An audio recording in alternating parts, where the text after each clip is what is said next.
திமுக மற்றும் விசிக தொண்டர்களுக்கு இடையே தரைமட்டத்தில் நிலவும் விரிசலை வெளிப்படுத்துகிறது. தங்களுக்கு குறைந்த எண்ணிக்கையிலான தொகுதிகளே ஒதுக்கப்பட்டாலும் பொது தொகுதியில் போட்டியிட விரும்பிய பலருக்கு வாய்ப்பு கிடைக்காமல் போனது விசிகவினரிடையே பெரும் ஏமாற்றத்தை ஏற்படுத்தியுள்ளது. வாய்ப்பு வழங்கப்படாமல் ஏமாற்றமடைவது ஒரு தொடர்கதையாக இருக்கிறது என்று திருமாவளவன் குறிப்பிட்டிருப்பது தொகுதி பங்கீட்டில் திமுக விசிகவை அயற்சியடைய செய்துள்ளதாக காட்டுகிறது. அனைத்திற்கும் மேலாக அகில இந்திய காங்கிரஸ் கட்சியின் மேலிட பார்வையாளர்கள் மற்றும் கிறிஸ் ஜோடங்கர் போன்ற தலைவர்களின் அண்மை கால நகர்வுகள் திமுகவிற்கு பெரும் அதிர்ச்சியை ஏற்படுத்தியுள்ளன. காங்கிரஸ் தலைவர்கள் நேரடியாகவும் மறைமுகமாகவும் விஜய் தலைமையிலான தமிழக வெற்றிக் கழகத்தை பாராட்டி பேசி வருவது அரசியல் அரங்கில் புயலை கிளப்பியுள்ளது. திமுகவின் ஆதிக்கம் கூட்டணியில் உள்ள மற்ற கட்சிகளை சுருக்கி வருவதாக கருதும் காங்கிரஸ் ஒரு மாற்று சக்தியாக உருவெடுத்து வரும் டிவிகேவை நோக்கி தன் பார்வையை திருப்ப தொடங்கியுள்ளதாக தெரிகிறது. இது மே 4 முடிவுகளுக்கு பிறகு ஒரு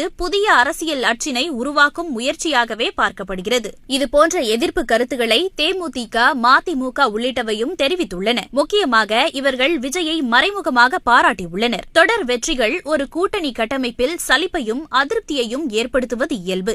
ஆனால் திமுக கூட்டணியில் தற்போது நிலவும் சூழல் வெறும் சலசலப்பு மட்டுமல்ல, அது ஒரு பெரிய பிளவிற்கான முன்னோட்டம். இடதுசாரிகளின் கொள்கை ரீதியான முரண்பாடு, விசிகவின் தொகுதி பங்கீடு குறித்த வருத்தம் மற்றும் காங்கிரசின் புதிய அரசியல் கணக்குகள் என அனைத்தும் மே 4 பிறகு இந்த கூட்டணி உடைவதற்கான வாய்ப்புகளையே அடிகோடிட்டு காட்டுகின்றன.